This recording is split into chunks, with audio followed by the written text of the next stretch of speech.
మనం ఒక బస్సు ఎక్కుతున్నామంటే ఆ బస్సు ఎక్కడికి వెళ్తుందో తెలియాలి, మళ్ళీ అక్కడ నుంచి మనం ఎక్కడికి వెళ్ళాలో తెలియాలి.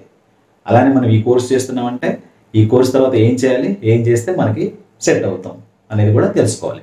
Civil, triple E, okay, electrical, chemical, agriculture, ఇలా రేపు చదువుకొని వాడి కాళ్ళ మీద వాడు నిలబడితే చాలు అనేటువంటి ఫీలింగ్లో ఉంటారు.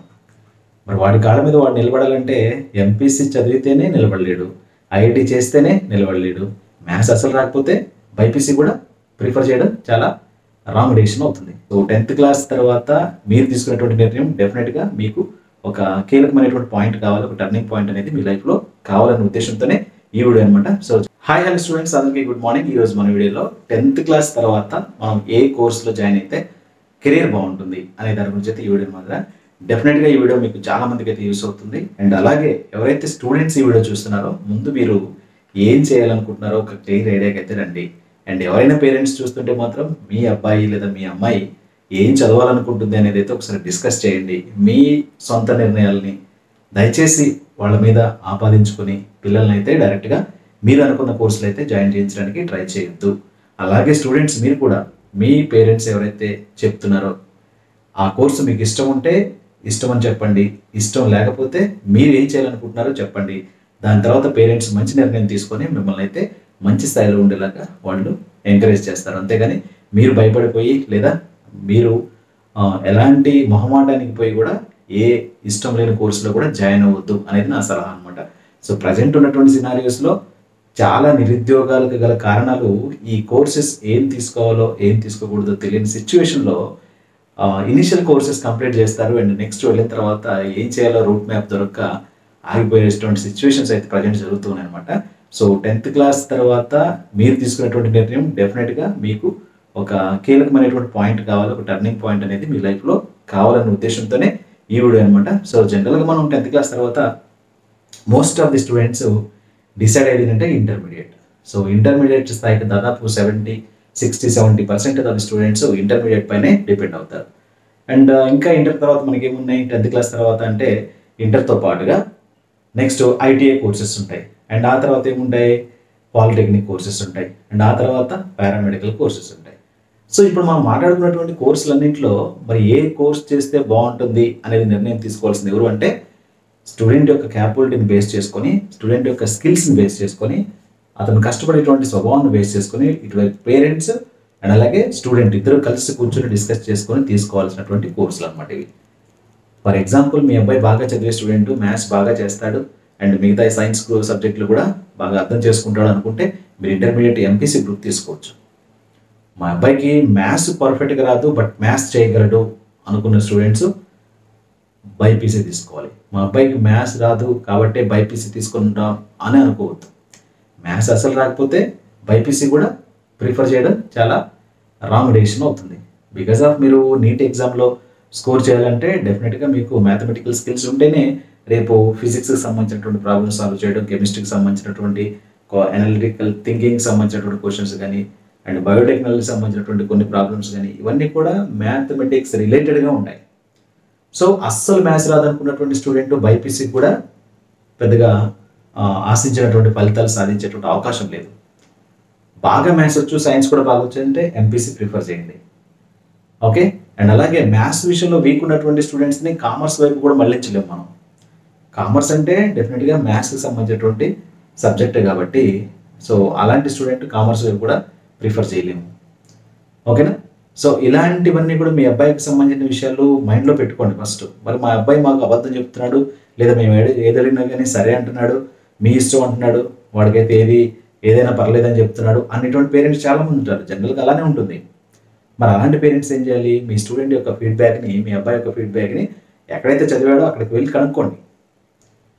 అక్కడ ఉన్నటువంటి టీచర్స్ని, వాళ్ళ క్లాస్ టీచర్ ఎవరైతే ఉన్నారో లేదా సబ్జెక్ట్ టీచర్ ఎవరైతే ఉన్నారో ఒకసారి వెళ్ళి వాళ్ళ దగ్గరికి వెళ్ళి డిస్కస్ చేయండి. సార్ మరి నేను ఇట్లా అనుకుంటున్నాను, మా బాబు అది రాణించగలడా, అతనికి అంత క్యాపబిలిటీ ఉందా, మరి నేను అడిగితే ఏదైనా చేస్తా అంటున్నాడు, మరి అంతవరకు అవుతుందా లేదా, సో అసలు యాక్చువల్ ఫ్యాక్ట్ ఏంటో మాకు చెప్పండి అని చెప్పేసి మీరు అడగండి, ధైర్యంగా అడగండి. వాళ్ళు మీ యొక్క అబ్బాయి ఎబిలిటీస్ని మీతో ఎక్స్ప్లెయిన్ చేస్తారు. దాన్ని బేస్ చేసుకొని మీరు ఒక నిర్ణయానికి రావచ్చు. మనం ఏది చేసినా ఏంటి, రేపు జాబ్లో సెటిల్ అవ్వాలి. ఓకే. సో సాధారణంగా తల్లిదండ్రులకు ఎలా ఉంటుంది, రేపు చదువుకొని వాడి కాళ్ళ మీద వాడు నిలబడితే చాలు అనేటువంటి ఫీలింగ్లో ఉంటారు. మరి వాడి కాళ్ళ మీద వాడు నిలబడాలంటే ఎంపీసీ చదివితేనే నిలబడలేడు, ఐఐటి చేస్తేనే నిలబడలేడు. ఓకేనా? అలాంటి ధోరణిని మనలో తీసివేయాలి. ఏది చదివినా సరే ఎక్సెల్ అవ్వాలి, అందులో రాణించాలి అనుకుని ఆలోచిస్తే డెఫినెట్గా అతని ఇంట్రెస్ట్లు ఏంటో మీకు తెలుస్తాయి. ఆ ఇంట్రెస్ట్లను బేస్ చేసుకొని మీరు కోర్సుని అయితే సెలెక్ట్ చేసుకోవచ్చు. జనరల్గా చెప్పాలంటే 10th క్లాస్ అయిన తర్వాత పారామెడికల్ కోర్సులు చేస్తే ఈజీగా జాబ్స్ వస్తాయి. వితిన్ 3-4 ఇయర్స్లోనే జాబ్స్ వస్తాయి పారామెడికల్ కోర్సులు. అది ఎవరి గ్రీన్ సబ్జెక్ట్ తెలిసిందే కదా. పారామెడికల్ కోర్సులు అంటే ఎంఎల్టీ కానీ డిఎంఎల్టీ కానీ మెడికల్ ఫీల్డ్కి సంబంధించినటువంటి కోర్సెస్, అవి లిస్ట్ కూడా నేను చూపిస్తాను. అవి నేర్చుకున్నట్లయితే అందులో స్కిల్ని మీరు ప్రొడ్యూస్ చేయగలిగితే మాత్రం డెఫినెట్గా మీకు మంచి జాబ్ ఆపర్చునిటీస్ ఉన్నాయి, ఎక్కడైనా తీసుకుంటారు అది. సో హాస్పిటల్స్కి కొదువు లేదు, రోగులకి అసలే కొదువు లేదు, రిక్వైర్మెంట్స్ చాలా ఉంటాయి. ఇంకా ఆ తర్వాత చూస్తే మెకానిక్స్ వైపు అంటే ఐటీఐ చేయడం. ఐటీఐ చేస్తే ఐటీఐ వైపు ఉన్నటువంటి ఏవైతే కోర్ బ్రాంచెస్ ఉన్నాయో, మెకానికల్ కానీ, ట్రిపుల్ కానీ, సివిల్ కానీ, ఎలక్ట్రానిక్స్ కానీ, ఎలక్ట్రికల్ కానీ, ఇవన్నీ చేశారనుకోండి, వీటిలో ఏదో ఒకటి చేస్తే వీటికి కూడా జాబ్ ఆపర్చునిటీస్ ఉన్నాయి. వితిన్ 5-6 ఇయర్స్లో మీరు జాబ్ చేయొచ్చు. ఓకేనా? నెక్స్ట్ పాలిటెక్నిక్ ఉంది. పాలిటెక్నిక్లో కూడా మళ్ళీ కోర్ బ్రాంచెస్ తీసుకుంటే మీకు మంచి ఆపర్చునిటీస్ ఉన్నాయి. 10th క్లాస్ కంప్లీట్ చేసి ప్రతి సంవత్సరం ఒక 10 లక్షల మంది స్టూడెంట్స్ బయటకు వస్తారు అనుకుందాం. ఈ 10 లక్షల మంది స్టూడెంట్స్లో దాదాపు 6-7 లక్షల మంది ఇంటర్మీడియట్ చేస్తారు. పోనీ 5-6 లక్షలు అనుకుందాం ఇంటర్మీడియట్ స్టూడెంట్స్. అంటే చూడండి, 50-60% ఆఫ్ ది స్టూడెంట్స్ ఓన్లీ ఇంటర్మీడియట్లోనే జాయిన్ అవుతారు. అది ఎంపీసీ కావచ్చు, బైపీసీ కావచ్చు, సిఈసీ కావచ్చు, హెచ్ఈసీ కావచ్చు, కామర్స్ వైపు కావచ్చు. మిగిలిన వారు మాత్రమే ఇటువైపు వస్తున్నారు. మరి ఇంటర్ తర్వాత ఏం చేయాలి మళ్ళీ వాళ్ళు? అది కూడా తెలుసుకోవాలి కదా. మనం ఒక వేలో వెళ్తున్నామంటే, మనం ఒక బస్సు ఎక్కుతున్నామంటే ఆ బస్సు ఎక్కడికి వెళ్తుందో తెలియాలి, మళ్ళీ అక్కడ నుంచి మనం ఎక్కడికి వెళ్ళాలో తెలియాలి. అలానే మనం ఈ కోర్స్ చేస్తున్నామంటే ఈ కోర్స్ తర్వాత ఏం చేయాలి, ఏం చేస్తే మనకి సెట్ అవుతాం అనేది కూడా తెలుసుకోవాలి. రైట్? సో మన ఫ్రెండ్ జాయిన్ అయ్యాడు కాబట్టి నేను కూడా జాయిన్ అవుతానని, మా పక్కింటి అబ్బాయిని వేరే చోట జాయిన్ చేశారు, వాళ్ళకి హాస్టల్ బాగుందంట, ఫీజులు ఎక్కువ ఉన్నాయంట, చదువు కూడా బాగుందంట, కాబట్టి నేను కూడా అక్కడే జాయిన్ చేస్తా, అప్పు సొప్పు చేసి వాళ్ళని చదివిస్తా అని బ్లైండ్గా థింక్ చేయొద్దు. ఫస్ట్ ఇంటర్మీడియట్ 2 ఇయర్స్ కోర్స్ ఉంటుంది. ఇంటర్మీడియట్ 2 ఇయర్స్ సైన్స్ గ్రూప్స్ ఉంటాయి. ఎంపీసీ కావచ్చు, బైపీసీ కావచ్చు, లైబ్రరీ సైన్సెస్ కావచ్చు. అండ్ కామర్స్ ఉంటుంది, సిఈసీ గ్రూప్ అంటే ఇది కూడా ఇంటర్మీడియటే. అండ్ ఆ తర్వాత ఆర్ట్స్ అంటే ఎంఈసీ, హెచ్ఈసీ గ్రూప్లు వస్తాయి. ఇవి ఇంటర్మీడియట్ గ్రూప్స్ అనమాట. ఓకేనా? తర్వాత పాలిటెక్నిక్ చేయొచ్చు, 3 ఇయర్స్ ఉంటుంది. పాలిటెక్నిక్లో మెకానికల్ ఇంజనీరింగ్ కానీ, కంప్యూటర్ సైన్స్ కానీ, సివిల్ కానీ, ట్రిపుల్ కానీ, ఐటీ కానీ, ఆటోమొబైల్, ఇవన్నీ కూడా బ్రాంచెస్ అనమాట. సో మీరు ఇందులో నేను ఇవాళ పాలిటెక్నిక్ వెళ్ళాల్సుకున్నటువంటి స్టూడెంట్స్ మీరు సజెస్ట్ చేయగలిగితే నేను ఏం సజెస్ట్ చేస్తా అంటే, ఇందులో మీకు కేవలం కోర్ బ్రాంచెస్ లాంటివి తీసుకోండి. కోర్ బ్రాంచెస్ అంటే mechanical, civil, triple E, okay, electrical, chemical, agriculture, ఇలాంటి వాటిలో మీరు చేయండి.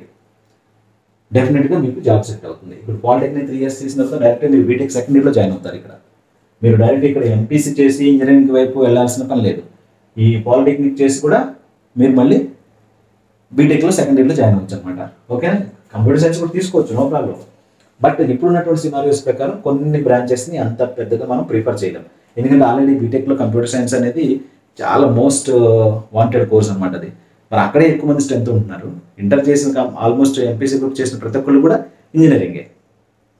ఎంపీసీ చేసేది ఇంజనీరింగ్, డిగ్రీ వైపు చాలా తక్కువ మంది వస్తారు. మళ్ళీ మీరు పాలిటెక్నిక్ చేసిన వాళ్ళు మళ్ళీ కూడా ఇంజనీరింగ్కి వస్తే మళ్ళీ అదే తీసుకుంటే మళ్ళీ అక్కడ కాంపిటీషన్, మీరు నెగ్గలేనటువంటి పరిస్థితి.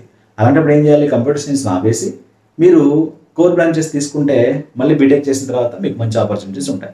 ఎందుకంటే మీకు కొంత ప్రాక్టికల్ నాలెడ్జ్ ఎక్కువ ఉంటుంది పాలిటెక్నిక్ స్టూడెంట్స్కి. సో డెఫినెట్గా మీకు కొన్ని కంపెనీస్లో అయితే జాబ్స్ వచ్చేదానికి ఎక్కువ అవకాశాలు ఉన్నాయి. అండ్ అలాగే ఐటీఐలో కూడా మీరు ఇక్కడ నేను చెప్పినట్టు ఎలక్ట్రీషియన్ కానీ, ఓకే, మెకానికల్కి సంబంధించి radio, motor vehicle, diesel mechanic, ఇవన్నీ కూడా సివిల్, ఓకే, వీటికి సంబంధించి ఎలక్ట్రికల్, మిషన్ టూల్స్, వీటిలో మీరు చేసినట్లయితే డెఫినెట్గా మీకు సింగరేణి లాంటి దాంట్లో కానీ, లేదా కేటీపీఎస్ లాంటి దాంట్లో కానీ ఏమైనా కంపెనీస్లో మంచి రెగ్యులర్ పోస్టులు వచ్చేదానికి ఛాన్సెస్ ఉన్నాయి అన్నమాట. ఓకే, మళ్ళీ మీరు ఇక్కడ ఐటీఐ చేసి డిప్లొమా చేయొచ్చు. డిప్లొమా చేసిన తర్వాత మీకు మంచి ఆపర్చునిటీస్ ఉంటాయి. రైట్? సో ఆ తర్వాత ఉన్నది ఏంటి? Short term courses. ఇది ఏంటంటే జస్ట్ మీరు వేరే ఏదన్నా పార్ట్ టైం చేసుకుంటూ ఇలాంటివి కంప్యూటర్ బేస్డ్ నేర్చుకో, టీటీపీ కానీ, పీజీడీసీ కానీ, టాలీ కానీ, ఇంటర్నెట్ కానీ, గ్రాఫిక్స్ కానీ, యానిమేషన్ కానీ, వెబ్ డిజైనింగ్ కానీ, ఓకే, సైబర్ సెక్యూరిటీ కానీ, ఇవన్నీ చేసుకోవచ్చు అనమాట. నేను చెప్పాను కదా paramedical courses, DMLT, DHFM, DOA, DOT, health inspector and sanitary inspector. So ఇవన్నీ కూడా మంచి కోర్సులు, ఇందులో ఏది తీసేట్లేదు. మీకు ఒకవేళ గర్ల్స్ని మీరు మీ పాప కానీ బాబు కానీ ఎవరైనా ఇటువైపు పారామెడికల్కి వెళ్ళి రావాలంటే మాత్రం ఇవి కూడా మంచి మంచి మెడికల్ కాలేజెస్లో కూడా సీట్లు ఉంటాయన్నమాట, మీరు ట్రై చేయొచ్చు. ఓకే, సో ఇది ఇంతవరకు మాత్రమే మీకు ఆపర్చునిటీస్ ఉన్నాయి అనమాట. సో ఇక ఇవి ఎక్కడెక్కడ చేస్తే బాగుంటుంది అనేది అది వేరే టాపిక్ అనమాట. సో ఇలాంటి ఆపర్చునిటీస్ అయితే ఉంటాయి 10th క్లాస్ తర్వాత. కాబట్టి స్టూడెంట్స్ ఎవరు కూడా టెంప్ట్ అయిపోయి డెసిషన్స్ తీసుకొని తర్వాత ఈ 2 years 3 years కంప్లీట్ చేసిన తర్వాత ఎటు వెళ్ళాలో దారి తెలియని పరిస్థితులు ఉండకండి. ఫర్ ఎగ్జాంపుల్ మీ అబ్బాయికి 6th నుంచి ఫౌండేషన్ కోర్సులు నేర్పించినటువంటి పేరెంట్స్ అయితే మాత్రం మీ పిల్లల్ని ఎంపీసీ బైపీసీ కోర్సులో జాయిన్ చేయించండి. మరి ఎంపీసీ బైపీసీ అంటే అది మీ పిల్లల యొక్క ఇంట్రెస్ట్ని బేస్ చేసుకొని ఉంటుంది. ఓకే, లేదు మా అబ్బాయి సాధారణ స్థాయి స్కూల్లో 10th క్లాస్ చదివాడు, మరి ఇప్పుడు నేను ఎటు వెళ్తే బాగుంటుంది అంటే అప్పుడు మీరు ఆలోచించాల్సిన అవసరం ఉంటుంది. ఎంపీసీ చేస్తే పాస్ అవుతాడేమో బొటాబొటి మార్కులతో, మరి వాట్ నెక్స్ట్ ఆఫ్టర్ ఎంపీసీ మళ్ళీ ఎత్తుక్కోవాలి. ఓకే, అలా కాకుండా ఇప్పుడు మీ అబ్బాయికి ఉన్నటువంటి ఇంట్రెస్ట్ ప్రకారం ఐటీఐ కానీ, పారామెడికల్ కానీ, పాలిటెక్నిక్ కానీ చేయించారనుకోండి. సో అంటే దారులు ఎక్కువ ఉంటాయి అనమాట, మనం సెట్ అవ్వడానికి దారులు ఎక్కువ ఉంటాయి. ఇక్కడతో ఎంపీసీ బొటాబొటి మార్కులతో పాస్ అయితే మళ్ళీ డిగ్రీ కోసం ఎక్కడో చోట సీట్ వస్తుంది. అది డిగ్రీకి అడ్మిషన్ అంటే పిలిచి మరీ ఇస్తారు. ఓకే, బట్ అది కాదు కదా కావాల్సింది. మళ్ళీ 5-6 ఏళ్ళ తర్వాత స్టూడెంట్ ఇంట్లోనే ఉంటాడు.